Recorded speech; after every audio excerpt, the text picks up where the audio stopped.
Gracias, Rafa.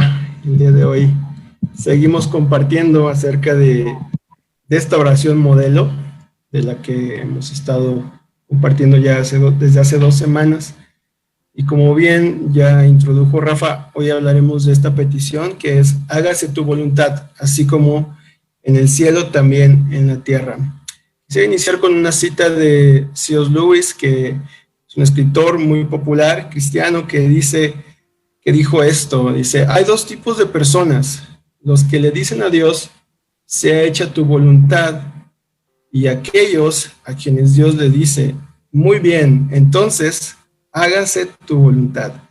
Quiero volver a repetirla, dice, hay dos tipos de personas, los que le dicen a Dios, sea hecha tu voluntad, y aquellos a quienes Dios le dice, muy bien, entonces hágase tu voluntad. Esta frase resume bastante bien mucho de lo que quiero decir el día de hoy.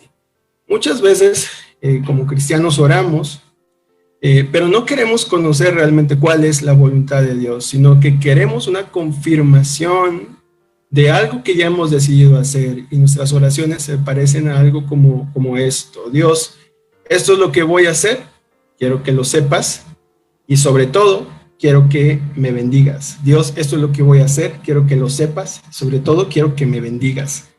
Entonces convertimos la oración en una especie de notificación para Dios, ¿no? Entonces, Dios, te notifico que voy a hacer esto, así que por favor te pido que me bendigas, te pido que, pues aquí está, ya lo voy a hacer, ¿no? Pero te pido que me bendigas, quiero tu bendición.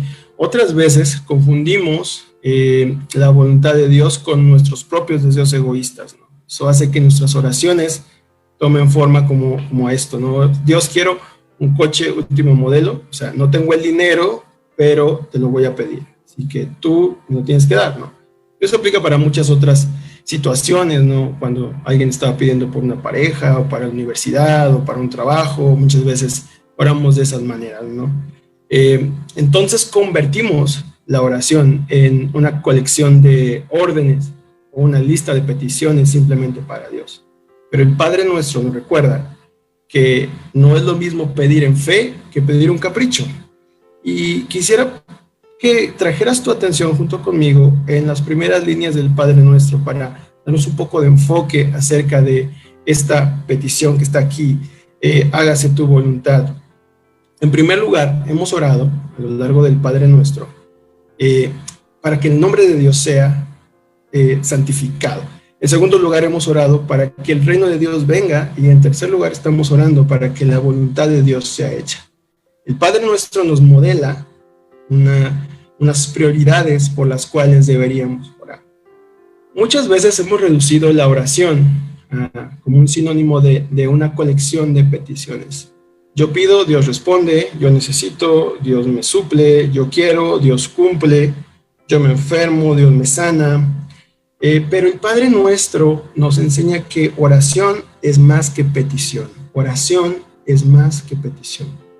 Orar es un acto primeramente de adoración, de asombro, de celebración, de reconocimiento y de deleite en Dios por Dios mismo. Es un acto de adoración, de asombro, de reconocimiento, de celebración, de deleite en Dios por Dios mismo, sin agregados.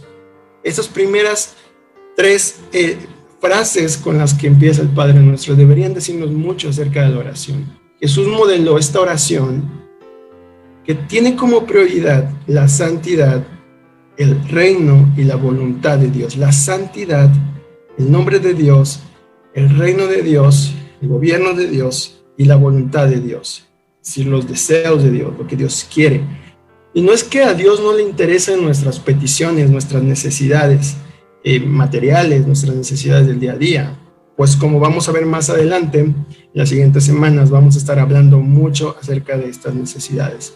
Pero el Padre Nuestro nos enseña las prioridades de la oración. ¿Cuáles deberían ser nuestras prioridades para orar? Y el día de hoy oramos para que la voluntad de Dios sea hecha. Hágase tu voluntad. Creo que para muchos cristianos, para muchos de nosotros, esta petición de hágase tu voluntad se ha convertido en una de las principales fuentes de ansiedad, más que alivio en nuestra vida cristiana. Muchos nos han hablado de la voluntad de Dios como ese objeto mítico que casi nadie logra descifrar, ¿no? Ese objeto mítico que casi nadie logra encontrar, ¿no?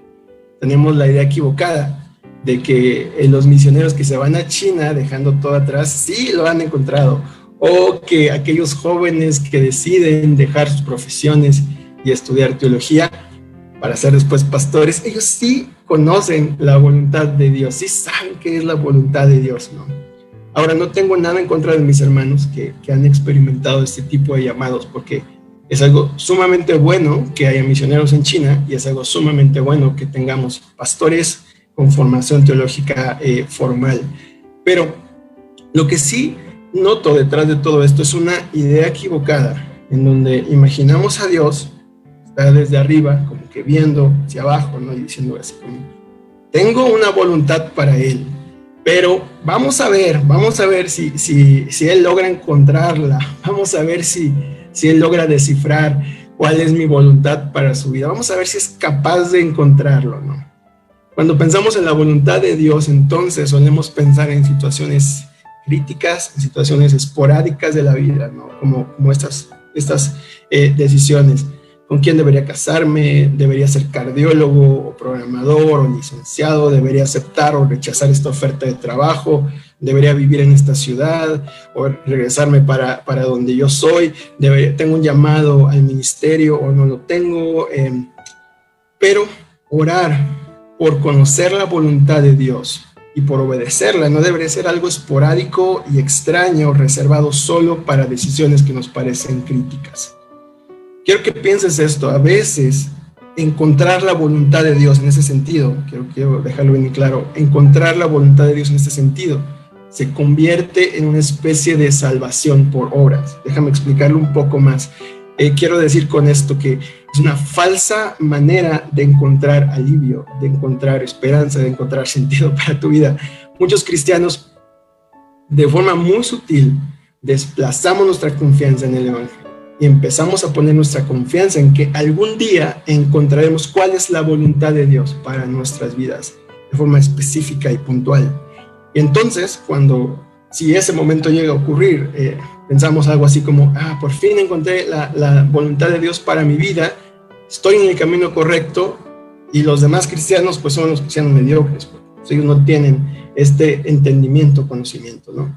Y esto puede ser un engaño bastante sutil, porque está disfrazado de bastante espiritualidad y bastante falsa piedad, ¿no? O sea, encontrar la voluntad de Dios, pero eso puede convertirse en algo sumamente pecaminoso también al momento de que lo transformamos en una obra más por la cual nos afanamos y luchamos por obtener para así tener descanso, tranquilidad, propósito, sentido en nuestra vida, ¿no?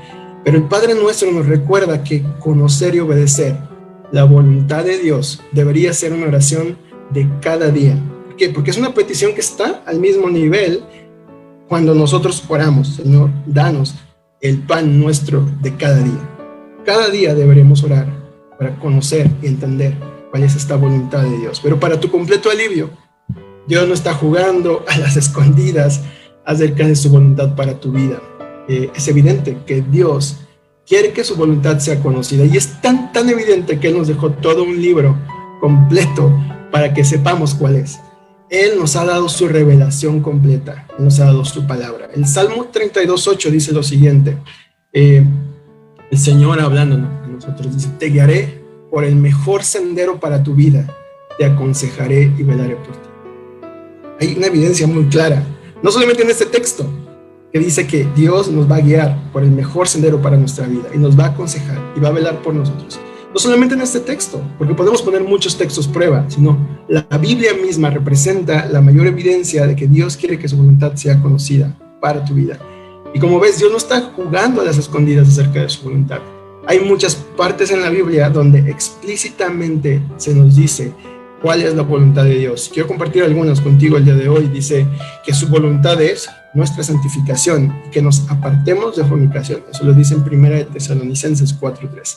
Dice que su voluntad es que seamos agradecidos, que demos gracias en todo tiempo. 1 Tesalonicenses 5:18. Dice que su voluntad es que hagamos el bien. 1 Pedro 2:15. También 1 de Pedro 3:17 dice que su voluntad es que padezcamos haciendo el bien. Romanos 12:2, que es uno de los pasajes más conocidos acerca de esto, dice que su voluntad es que no nos conformemos a este siglo, sino que seamos transformados y que conozcamos cuál es esa voluntad de Él, ¿no? Pero una forma más concreta de entender qué es la voluntad de Dios, qué es hacer la voluntad de Dios, yo la encuentro en Romanos 8:29. Romanos 8:29. La primera parte dice lo siguiente: pues Dios conoció a los suyos de antemano y los eligió, y esto es muy, muy importante, dice, los eligió, ¿para qué? ¿Para qué nos eligió? Para que llegáramos a ser como su Hijo, para que llegáramos a ser como su Hijo. La voluntad de Dios, entonces, para cada uno de sus hijos, como lo hemos visto en el lenguaje del Padre nuestro, somos hijos de este Padre amoroso, de este Padre justo, que es nuestro Dios. Dice que la voluntad de Dios para cada uno de sus hijos es que lleguen a ser como su Hijo. La voluntad de Dios para cada uno de sus hijos es que lleguen a ser como su Hijo, como Jesús. La voluntad de Dios no es que seamos millonarios, la voluntad de Dios no es que todos los cristianos sean pastores, misioneros, en una parte apartada de la civilización. La voluntad de Dios no es que tengamos salud perpetua. La voluntad de Dios es parecernos más a Jesús. Orar por conocer y hacer la voluntad de Dios, entonces deja de ser algo oscuro y esporádico, por lo cual oramos, sino que se convierte en algo constante, en algo claro, en algo que sabemos, por lo cual estamos orando. No es un misterio que vamos a descubrir en un lugar en el futuro que nos va a traer paz a nuestros corazones. Es algo claro, es algo que sabemos con precisión de qué se trata. ¿Cómo nos parecemos más a Jesús? ¿Cómo logramos parecernos más a Jesús? Conociendo, admirando y disfrutando cada vez más lo hermoso y completo que Jesús ha hecho por nosotros, en su vida, en su muerte y en su resurrección. ¿Cómo nos parecemos más a Jesús? ¿Cómo te podrías parecer más a Jesús el día de hoy?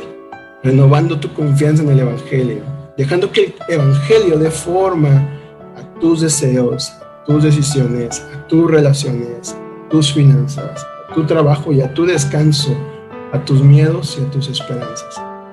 El Evangelio es lo único, escucha bien esto, es lo único que produce esta vida por la que hoy oramos.